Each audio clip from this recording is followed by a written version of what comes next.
கிட்ஸும் இதை பார்த்தாங்கன்னா ரொம்ப அதிகமாக வருவாங்கன்னு நினைக்கிறேன். நான் இதை பற்றி நான் வெளியவும் சொன்னேன். கண்டிப்பாக எங்களோட பிள்ளைங்க படிக்கிற இடத்துல இந்த மாதிரி ஒரு விஷயம் இருக்குன்ட்டு நானும் எதிர்பார்க்கல. ஆக்சுவலாக வந்தோடனே சூப்பராக இருக்குது. கிட்ஸுக்கு ரொம்ப பிடிக்கும். நாங்கள் போய் 4 பேர்கிட்ட சொல்லி கண்டிப்பாக இங்கே வந்து இந்த விஷயம் பண்ணுறதுக்காக கொஞ்சம் என்கரேஜ் பண்ணுவோம். நாங்கள் as a parent. Thank you. Pre-KG படிக்கிறது எனக்கு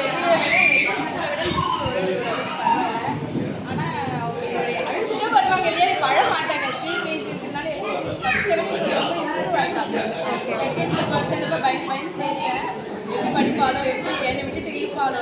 ஆனால் இப்போ ஸ்கூல் வந்து ஃபஸ்ட்டு வந்து நின்றுடுறேன். அது வரைக்கும் சந்தோஷம். ஃபஸ்ட் ரேங்க் நீங்கள் 4 பேருக்கு சொல்லி சேர்த்து விடுவீங்களா? Okay okay ma'am. Thank you ma'am. என் பையன் போட்டேன் 4 இயர்ஸ் ஆகுது. எந்த ஸ்கூலில் சேர்க்கலான்னு யோசிச்சுட்டு இருக்கேன். பட் இந்த ஸ்கூலில் பாப்பா செகண்ட் ஸ்டாண்டர்ட்